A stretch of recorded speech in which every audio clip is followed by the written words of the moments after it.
hope everybody will listen. Who are we occupying Jerusalem from? It was Jordanian before 67. I'm not interested. No, in you're your talking opinion. about law. Yes, He's wrong in law. That's But you why cannot dispute on that. Hang on, Fleur, hang on. 48 to 67. There's never been Palestinian. Okay. Do you dispute? Okay, on one point, I dispute Fleur, everything. Fleur, we can argue about the Yes. hang on. We can argue about the history of the settlements. Okay.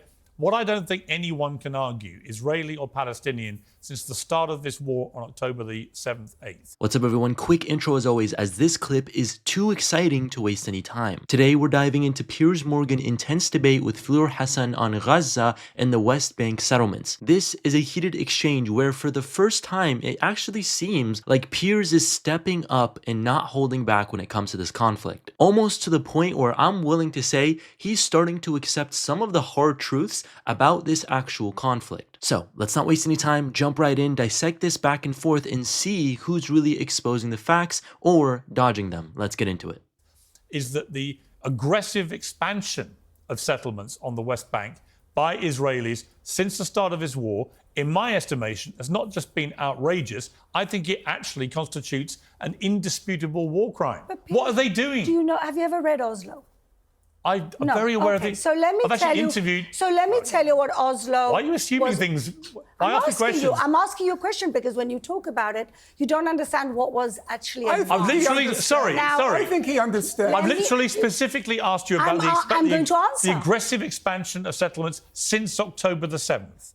It is indefensible. It is illegal, and in my estimation, it is a war crime. Wow. Piers has come such a long way over these past few months. Seeing Piers actually stand against Israel and calling out these quite literal war crimes is honestly awesome. What he just said is just a pure and honest fact. And Piers has stepped into an uncharted territory for mainstream media, and you can practically hear the collective gasps from both sides. Listen, if you're grabbing land in the middle of an already volatile war, it is not just morally wrong. It's like throwing gasoline on a wildfire and then acting confused when people scream arsonist. It's indefensible by any stretch, and no amount of historical gymnastics that Fleur is about to do can make it okay. And honestly, I'm just very glad Piers sees that.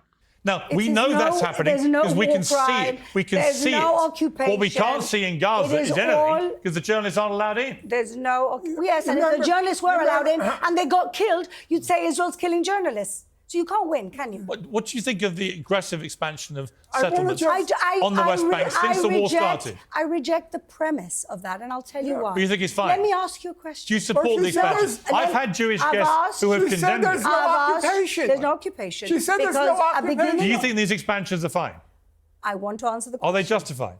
I want to answer the question. Well, yes or no? Oslo. Give me a yes or no. Split. I'm not interested in Oslo. Oslo split. No, because the whole premise of I'm your asking you a simple question, Fleur. You, Has the expansion of settlements in the West Bank since the start of this war been justified, yes or no? 94% yes or no? of Palestinians yes or no? are living under their own autonomy yes or no, Fleur? in Judea yes or and no? Samaria. Is it justified? Here it is, the Olympic level gymnastics that Fleur has to do to jump around these questions. Justified? Really? That's like saying a kid who steals lunch money is justified because their parents forgot to pack a sandwich. The audacity here is unreal. What's worse is just the way she's deflecting this with a smug confidence, like she's delivering some profound truth. Piers is asking a pretty direct question, a yes or a no, and she's dancing around it like a politician at a campaign rally. Here's a tip. If you can't give a straight answer, you probably don't have one worth defending. Let me know if you guys agree down in the comments. What do you mean? Is it justified? Of course, we're justified. We are building communities. There are communities in Judea and Samaria. You're forcing people out of their homes Nobody's been forced out of their homes. Have you ever looked at Area C? International law says you're breaking the law. There's no homes. There's desert. It's the Judean desert where there's settlements. It's very interesting because, okay, let me come back to Norman. What are you talking about? Come back to Norman. Do you think people are getting kicked out of You know what, Norman? Hold on, I cannot let this go unnoticed. She's saying there's no homes, there's desert. Is she seriously arguing that land is fair game if it doesn't have some skyscrapers on it? This isn't Sim City. People live there, communities exist, and dismissing it as just a desert is as dehumanizing as it can get. I don't know if this is a surprise to everyone, but just because there's an absence of a mansion doesn't make it unoccupied. This is honestly crazy to hear. My thing for you, which you're going to probably like me saying this, because I've had guests from the Israeli side, And when I've had that very point, that question, they have actually very quickly said, I think it's wrong. Right? And I respect that completely. I've got to say, Fleur, your total refusal to accept anything in terms of the settlements since October 7th on the West Bank is wrong. I just find it outrageous. Why was there terrorism before 1967? I'm not going back to if 67. all of, No, I am. I'm talking about the last year. Because you're talking about territory that These was settlements expansions in the last 15 You're months have talking been about totally wrong. territory that was legitimately conquered after a war we didn't start in 67. So let me ask you a question. Do you think that when somebody aggressively starts a war, they should never pay a price for that? No, but I think you should be honest about what the price... They should never pay a price? You should be... No, of course they should. Should they? So what's the price they should pay? No, that's the question I've been asking for the last year. Jordan attacked That's the question Israel. I've been asking for the last The year. territory was Jordanian. And let me tell you something. All right. After the war, they said, keep them. Fine. I'm going to Norman for a response. Here's the thing, Norman.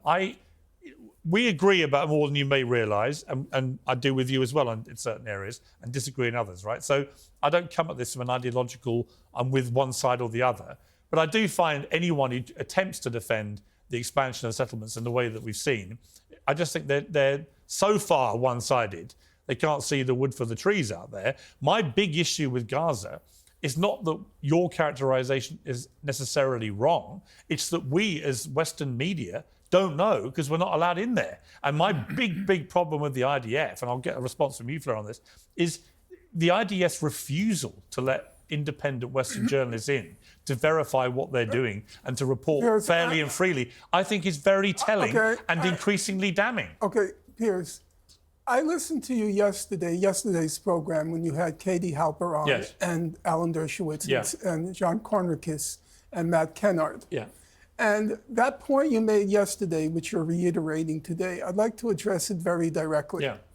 You say the problem is that Israel is, or a problem is that Israel isn't admitting journalists. Yeah. And you correctly said it's fair for a fair-minded person to infer from that fact. Yeah, so they're hiding something. They're excellent. Yeah. They're hiding something. No question. But that's only half the picture. The other half of the picture, which I hope your listeners will pay attention to, the other half of the picture is this. Since Israel imposed the blockade on Gaza, it's been a basket case, an economic basket case. And all these international organizations have had to come in. Save the Children, World Food Program, CARE, UNESCO, UNICEF. Yeah. They all have field operations there. They all know the lay of the land. They're all still there since October 7th.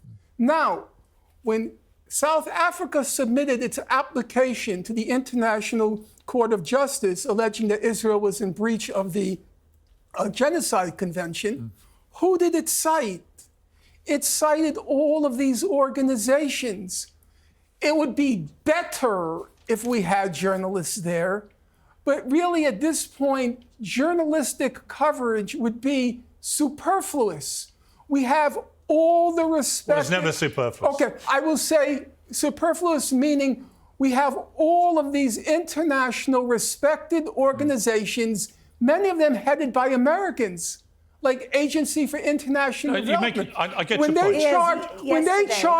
When they all charge that Israel is using starvation. We're running low on time. I want to just hang on. That Israel is using starvation as a weapon. We have about 8. Starvation as a tactic. Just sit with that for a second. This isn't some minor accusation. It is a crime against humanity. And what does Fleur do? She dismisses it as if it's just another Tuesday and moves on to the next point. Imagine if someone tried to justify withholding food and supplies from an entire population anywhere else. It would be condemned instantly. But here, it's buried under layers of excuses and deflections. It's astonishing, and it's just a cycle that keeps repeating, and it's honestly getting pretty sickening. 8 minutes left. I just want to answer that. Fleur. The Special Advisor for Prevention of Genocide yesterday for the UN was sacked. Why? Because she said that what's happening in Gaza did not meet the definition of genocide. Yeah. This is the Special Advisor for Prevention of Genocide. Yeah. What he is talking about is a blood libel that Jews have suffered for thousands of years. And what's happening today, that the little blood libel that used to be, oh, Jews are killing Christian children for making the bread, and all of that today, as the collective country, the Jewish country, now today we face the same blood libels, but in big. Okay. That's exactly what's Listen, happening. we have a few minutes. Genocide Okay, is a Fleur, blood libel. Fleur, Apartheid is a blood libel. okay. Everything this man talks Okay, about you made your point. is a blood You made your point. libel. I want to ask. And he's okay. having his 5 minutes in the sun Okay. because today it's trendy All right. to hate Israel and hate Jews. Okay. But it'll be over because we've Fleur, survived worse than this. I think to interrupt you. I want to ask Norman just about Donald Trump. He's the new president of the United States. He's packed his cabinet with very pro-Israeli people. That's no great secret. He makes no secret of being very pro-Israeli. What does that mean, do you think, for this war? I mean, on one level, it may bring an end to the war faster, which would be a good thing for everybody. But what does it mean going forward? I mean, my big argument with Israel, I've seen no coherent plan for life after the war. And I've been very cynical about Netanyahu, that he's facing corruption charges the moment this is over. He's also, there's a big report out today from Israel, holding his government to account for the failures of allowing October the 7th to happen on their watch. There'll be accountability for that. There's no great incentive for him to end this, but Trump may want him to end it quickly, I suspect. But what happens then? I mean, let's just be big picture here. What is going to happen, do you think? Well, I hate to be a bearer of bad news. And I've been criticized on that score by people who normally I would count as my allies. But as I said, I think Gaza is no more. Just gone. What will happen to the people?